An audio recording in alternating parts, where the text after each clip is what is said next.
students. So the next topic is Amoebiasis.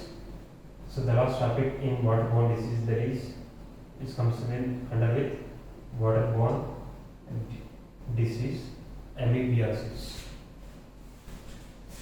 So Amoebiasis is concerned with infection of gastrointestinal tract. Gastrointestinal tract. So by the infection of a protozoa, that is Entamoeba histolytica. Entamoeba histolytica. Entamoeba histolytica is a protozoa which causes the gastrointestinal tract infection. So that is called as Amoebiasis.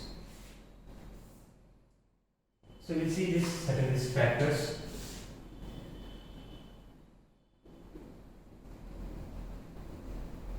The risk factors that causes Amoebiasis.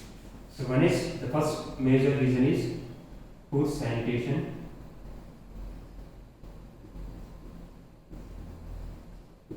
Poor sanitation is the major cause for Amoebiasis.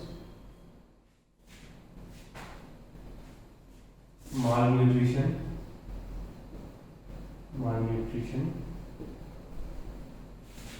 alcoholism,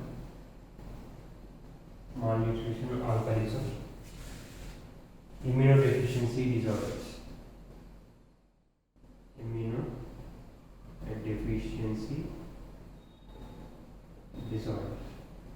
So these are the risk factors that may lead to the Amoebiasis. One is poor sanitation is a major cause for amoebic infection. Next, malnutrition, alcoholism, and immunodeficiency disorders. These will be acting as risk factors for Amoebiasis.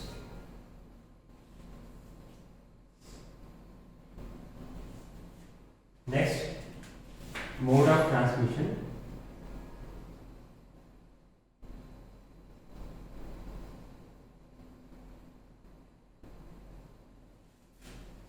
Mode of transmission.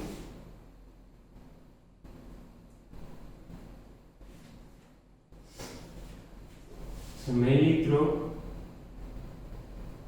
contaminated food and water. Contaminated food and water. So is the major reason, that is mode of transmission is by mainly through contaminated food and water. Direct hand to mouth. Next one is vectors like cockroaches, flies, houseflies, etc. So the mode of transmission is mainly by taking of contaminated food or water, direct hand to mouth touch, and by certain vectors like cockroaches and houseflies.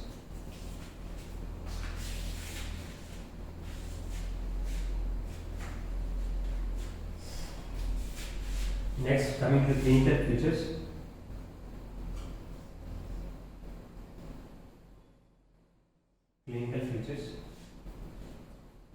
So 90% of the infection is asymptomatic.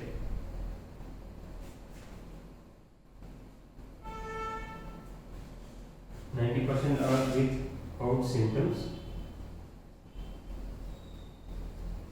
without symptoms. That is called as non-invasive.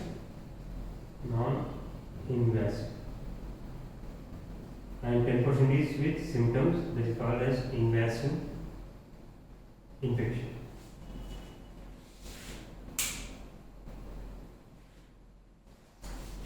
So 90% of the Amoebiasis is without any symptom, that is called as non-invasive, whereas 10% with symptom, that is called as invasive. So which includes amoebic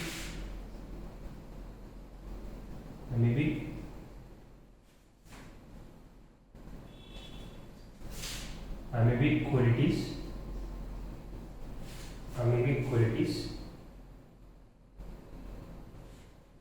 next amoebic liver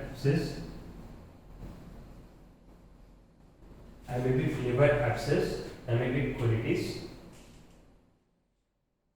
and fulminant colitis. So these are the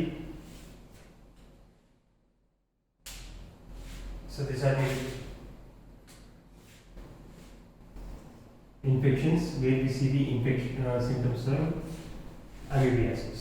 Amoebic colitis, amoebic liver abscess, and fulminant colitis. So this is the clinical features. So invasive infections where we see the symptoms. Invasive infections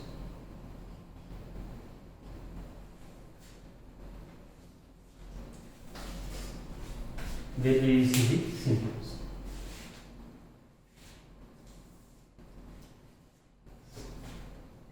Next, coming to the symptoms.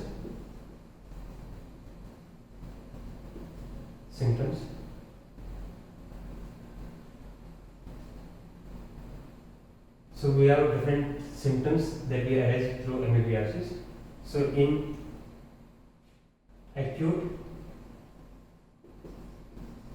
amoebic dysentery,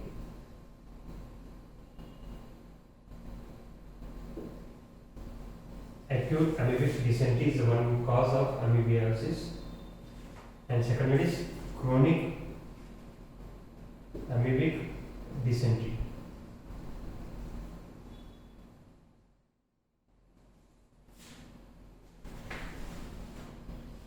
So these are the two conditions that we see in symptoms of amoebiasis. So these are the two conditions, clinical conditions, which includes acute amoebic dysentery and chronic amoebic dysentery.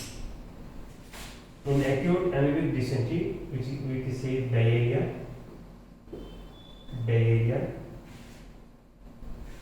foul smell in stool,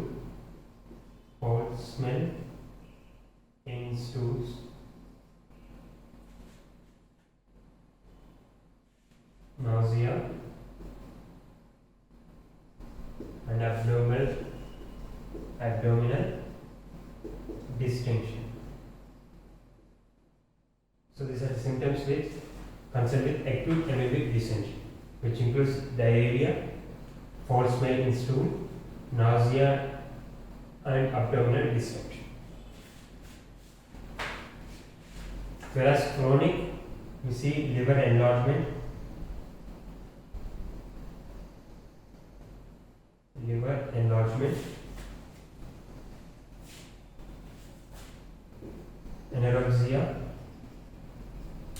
anorexia, and blood and mucus in stools.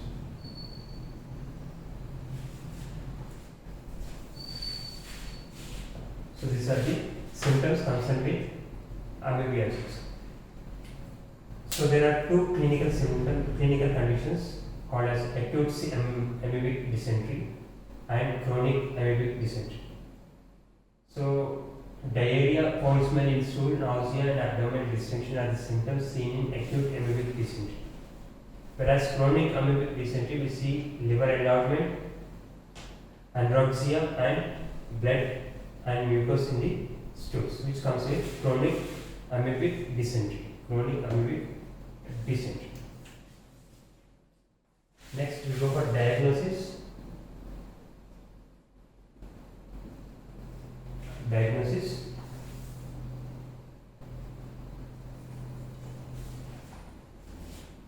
Which includes stool examination for trophozoite,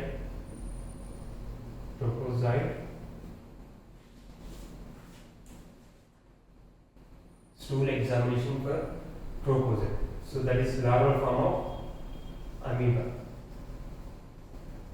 So you can see trophozoite, small worm-like structure, small worm in stools. That is trophozoite larvae in stools. Next, indirect agglutination.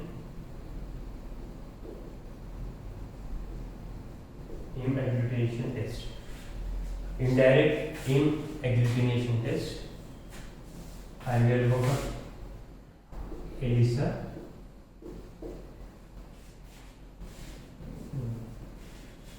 So indirect agglutination test and stool examination are the diagnostics for the identification of amoebiasis. Next, for treatment.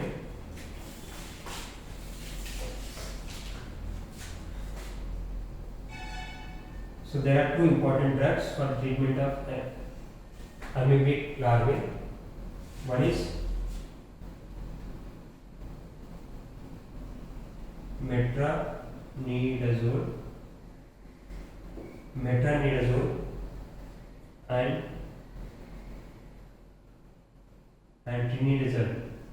trinidazole.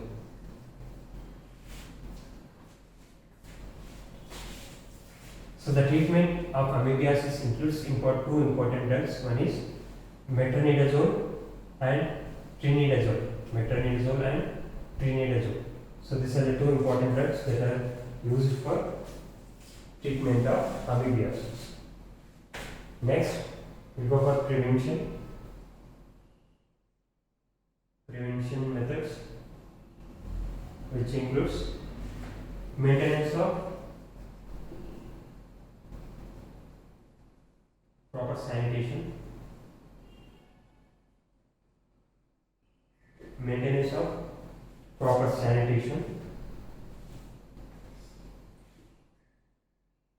supply of treated drinking water, food hygiene, maintenance of food hygiene and health education.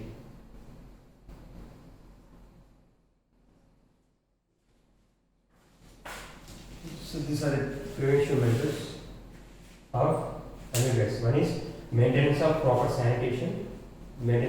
sanitation, supply of preferring of treated drinking water and maintenance of food hygiene and along with health education. So it makes the preventive measures for amoebiasis. So this is overall picture of amoebiasis. So once again we will revise. So amoebiasis comes with waterborne disease, category of waterborne disease. So the effect of amoebiasis is seen in gastrointestinal tract. So it mainly affects the gastrointestinal tract. So the causative agent for amoebiasis is a protozoa, which is called as Entamoeba histolytica.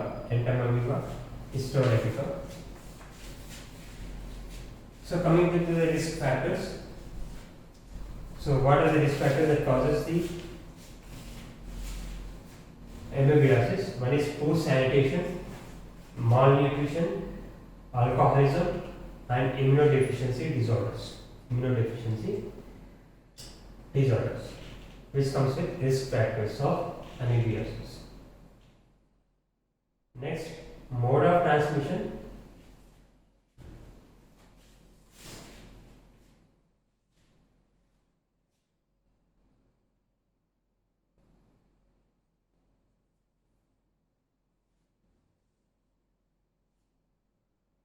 So the mode of transmission, which includes mainly through contaminated food and water. So either by direct hand to mouth touch, or also it is mediated by certain vectors like cockroaches and houseflies. So that is, it includes mode of transmission. So clinical features. So there is 90% of without symptoms, that is called as non-invasiveness.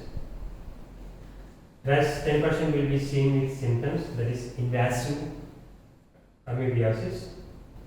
So which includes amoebic, the infections, there are different kinds of infections, which includes amoebic colitis, amoebic liver abscess, and fulminant colitis.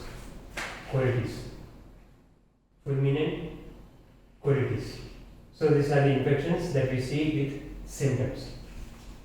So there are two conditions when you come to the symptoms of amoebiasis: acute amoebic dysentery and chronic amoebic dysentery. So in acute amoebic dysentery, we see diarrhea, foul smell in stool, nausea, and abdominal distension. Next, chronic amoebic dysentery, which is where we see liver enlargement, anorexia, blood and mucus in the stools. Thus comes with symptoms of amoebiasis. Next, coming with diagnostics: stool examination for trophozoite, that is larval form of amoebia, worm-like structures that we see in stool, and indirect M agglutination test can be done by use for the diagnosis of amoebiasis. Next, for the treatment of amoebiasis, we have two important drugs that act against the trophozoite. So against the trophozoite larvae of amoebia, which includes metronidazole and trinidazole. Are the two important. Metronidazole and trinidazole are the two important drugs used for the treatment of amoebiasis. Next,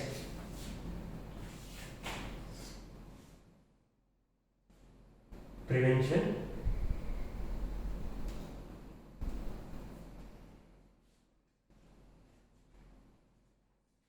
So the preventive measures, which includes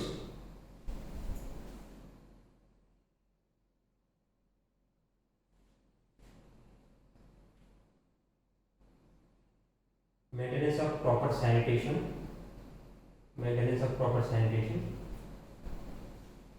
supply of treated drinking water, food hygiene maintenance, and health education. So these are preventive measures for amoebiasis. So all this is about amoebiasis. So in this we have seen risk factors, that is poor sanitation, malnutrition, alcoholism, and immunodeficiency disorders. So the first point is the risk factors. The second one is mode of transmission. So the mode of transmission is mainly through contaminated food, water, direct hand to touch mouth, and vectors. The different ways for the mode of transmissions. Next, clinical features. And coming to the symptoms in two clinical conditions.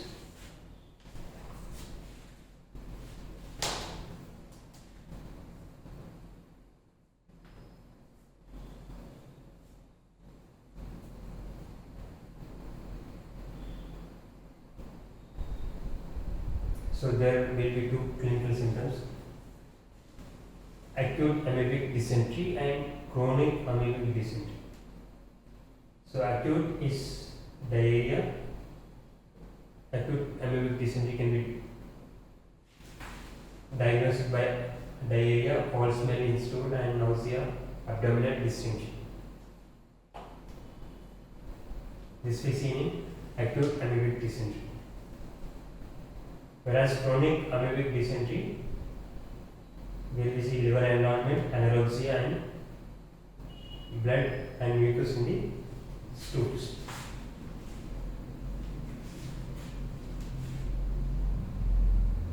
So diagnosis, coming to the diagnosis, stool examination.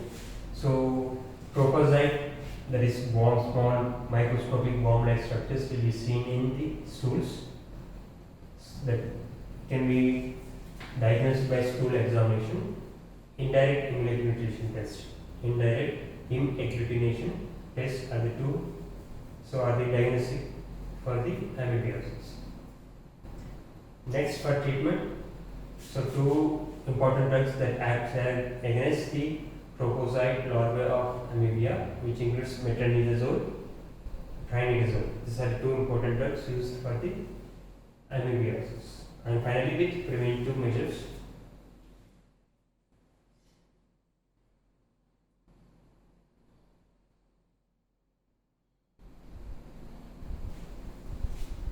So the preventive measures which includes, so maintenance of proper sanitation is a major preventive measures for to avoid the amoebiasis. Supply of taking of treated drinking water, and food and maintenance of food hygiene, and health education. Health education. So this is all about amoebiasis. So with this, we have completed the diseases which comes with waterborne diseases. So in previous classes we have seen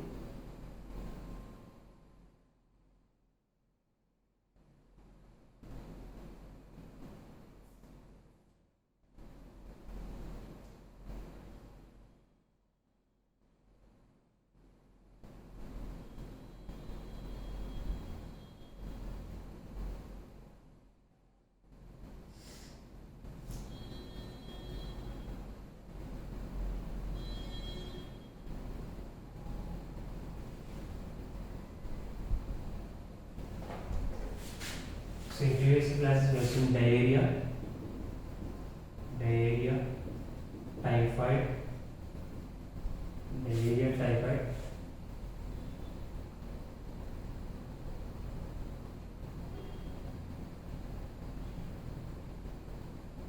and amoebiasis.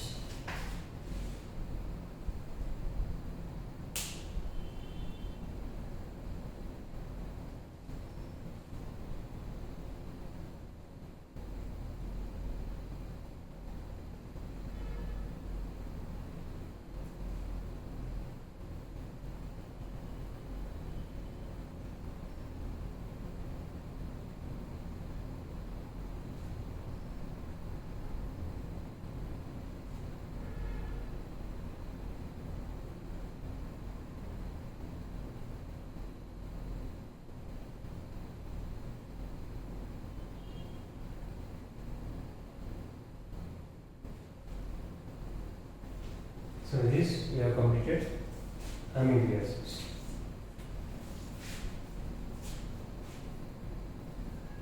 So in the next class we are going to discuss